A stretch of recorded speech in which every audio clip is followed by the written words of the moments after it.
Hello les loves, j'espère que vous allez bien. Je vous retrouve aujourd'hui pour la dernière vidéo de l'année 2017 et je voulais vous présenter les plus belles couvertures papier de ma bibliothèque. C'est parti!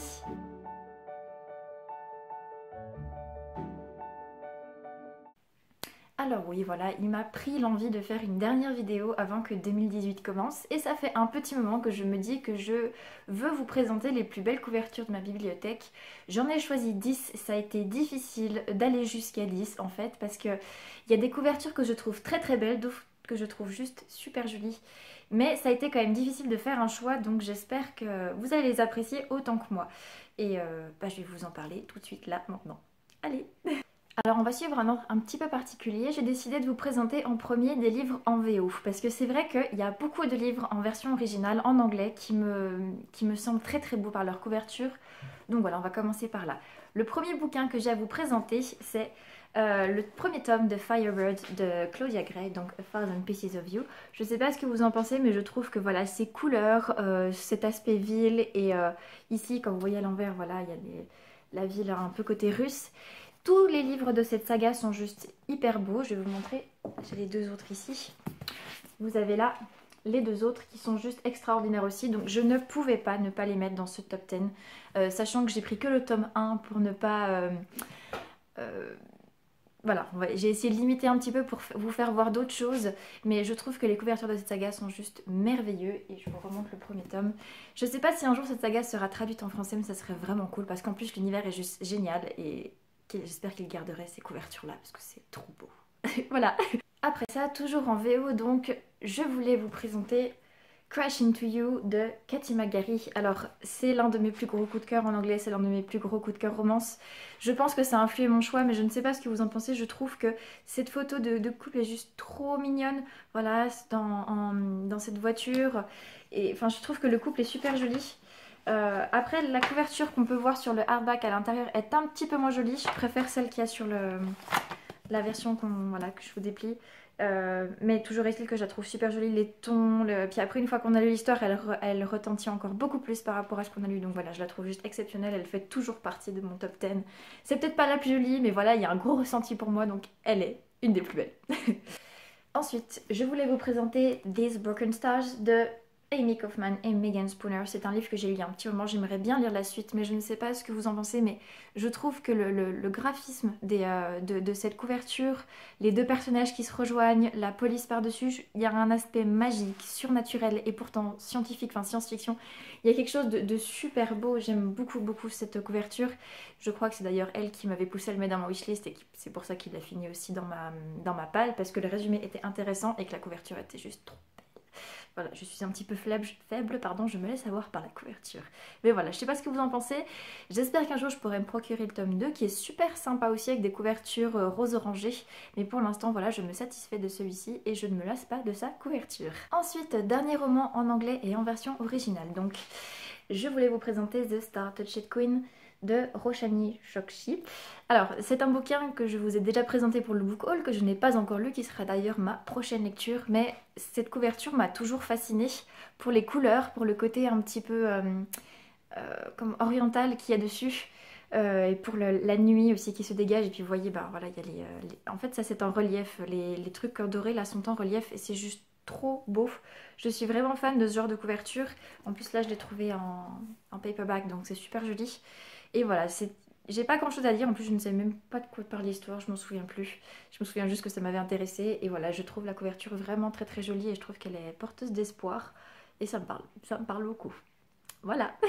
Passons maintenant aux livres en français. Le premier que j'ai à vous présenter dans mon top 10, donc des plus belles couvertures de ma bibliothèque, c'est le premier tome de La Lumière d'Aivana, donc Les ailes oubliées d'Ophélie Duchemin chez Sharon Kana.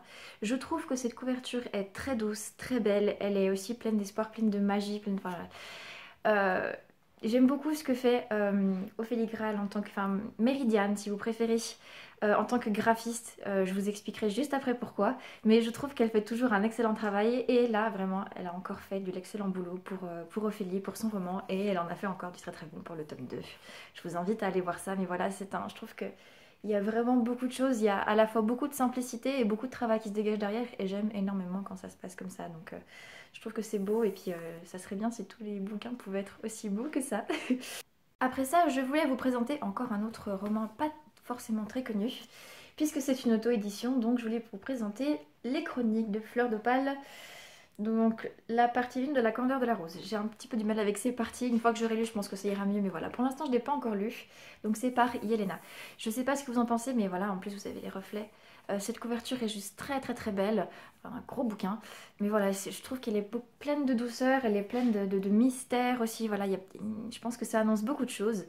Et pour moi, elle me parle beaucoup, je la trouve vraiment très travaillée. Et pour un bouquin qui est pas trop connu, je trouve qu'elle mérite à se faire connaître et que c'est un bon moyen de se faire connaître. Donc je dis oui, c'est trop bien. Jolie couverture quoi. Ensuite, je voulais vous parler d'un bouquin, vous présenter un bouquin que je pense qu'on connaît pas trop non plus. C'est le deuxième tome de La Pucelle de Diable Vert, donc Le Hussard amoureux de Paul Béorn. Donc aux éditions Nemo, c'est un bouquin que j'avais découvert un peu par hasard comme ça. Et le deuxième tome a une couverture qui est juste très très très jolie. Je vais vous montrer un peu le dessin. Je trouve qu'elle est très poétique, en même temps très héroïque, très épique. Le dessin est très très beau en tout cas et ça me parle beaucoup. Et en tant que... voilà, je lisais pas beaucoup de fantasy et ça m'a beaucoup influé dans mon choix. La couverture du tome 1 aussi est jolie mais un peu moins gracieuse quelque part. Donc voilà, mais ça fait très Moyen-Âge et en même temps très épique. Voilà, comme je vous dis, ça me parle bien et j'aime bien les couleurs aussi. Et puis ça correspond bien avec l'histoire encore une fois, donc voilà, ça va même me donner envie de le relire. Parce que ça fait un bail. Mais voilà. Bon, d'ores et déjà, je vous présente mes excuses si je blablate un petit peu trop, j'ai tendance à trop le faire, à croire que ça me manque les vidéos. Enfin bref. Je voulais aussi vous présenter un bouquin que beaucoup de monde connaît, mais je trouve que le dessin qui est effectué sur les couvertures est juste super, que ça soit en version anglaise ou en version française.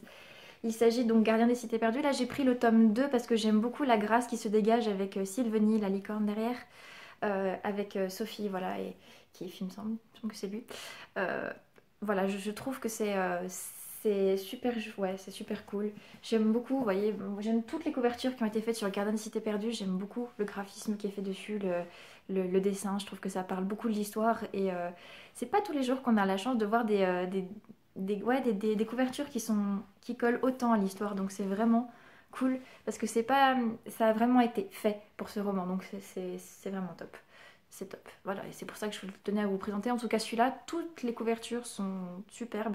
Mais peut-être que c'était celle-là qui m'avait le plus parlé et que je trouve la plus charmante, quelque part. Voilà. Enfin, pour les deux derniers romans que je vais présenter un petit peu ensemble, vous m'épargnerez, enfin, vous m'excuserez plutôt ma subjectivité. Je n'ai pas pu faire autrement que de choisir mes propres romans. Ça, je suis désolée, mais je trouve que ce sont les plus jolies couvertures. C'est même celles qui ont été le plus faciles à choisir parce que je les trouve juste super pour le travail qui a été fait dessus. Donc voilà, j'ai pris les premières éditions parce qu'on voit un petit peu mieux les dessins. Donc c'était l'édition de chez Valentina qui date d'il y a quelques mois, voire presque quelques années en arrière. Parce que la police permet de mieux voir le dessin et c'était surtout ça que je voulais vous montrer. La réédition chez Anyway permet un petit peu moins de le voir. Mais c'est les mêmes chez Anyway. Donc il y avait donc le tome 1 des originels, la naissance, vous voyez, voilà. Encore une fois, voilà, c'est pour ça que je voulais vous le dire, c'est que c'est Méridiane qui a fait cette couverture-là. Et comme pour Les Ailes oubliées d'Ophélie, je trouve qu'elle a fait un excellent travail. C'est à la fois très simple, très poétique, très doux, et en même temps il y a de la magie, vous voyez, voilà. Puis les tons bleus, voilà, ça me parle beaucoup. Donc voilà, j'essaie de faire en sorte qu'il n'y ait pas trop de lumière sur la couverture pour que vous puissiez la voir. Et voilà, je la trouve très très belle et je suis toujours très très honorée d'avoir cette couverture-là pour le premier tome de ma saga. Et il y a aussi donc le premier tome du Masque du Silence. Vous voyez, je sais pas si ça vous plaît, mais moi je trouve que ça... En plus, ça parle énormément de ce qu'il y a dans le bouquin. Ça colle tellement à l'histoire, les deux, hein, voilà. Et ça me plaît beaucoup beaucoup. Je suis vraiment fan de ces couvertures-là. Et même si je sais qu'il y a une grosse part de subjectivité, c'est pas grave, je les trouve quand même super belles et j'espère que ça sera votre cas aussi. Enfin voilà. Du coup voilà, c'était une vidéo un petit peu courte, aussi longue qu'un book haul, un petit peu moins qu'un bilan lecture. J'espère ne pas vous avoir raconté trop d'âneries et que ça n'a pas été trop ennuyant. Voilà. Mais j'avais envie de vous faire une dernière vidéo avant que 2018 ne commence et je me disais que c'était pas mal de vous présenter les couvertures que je considère comme les plus jolies de ma bibliothèque. Je n'ai pas pris le numérique parce que ça aurait été trop long et que j'avais un peu la flemme de faire tout ça au niveau du montage, c'était un peu trop long. Donc voilà, j'ai pris le papier et je m'en suis peut-être pas trop mal sortie. En tout cas, celles que j'ai pu vous présenter sont plutôt jolies à mes yeux. Du coup, je vous souhaite une excellente fin d'année. N'hésitez pas à me dire ce que vous pensez des couvertures que je vous ai présentées. N'hésitez pas à me faire part aussi de vos plus belles couvertures, que ce soit sur Facebook, sur Twitter, sur Instagram, n'importe où. Vous pouvez retrouver tous les liens pour me rejoindre juste en dessous. Ça me ferait plaisir de les voir aussi. Je suis toujours amatrice de belles couvertures. Et du coup, voilà, je vous souhaite d'excellentes lectures pour cette fin d'année. Passez de bons moments, que vous soyez en famille, entre amis, tout seul.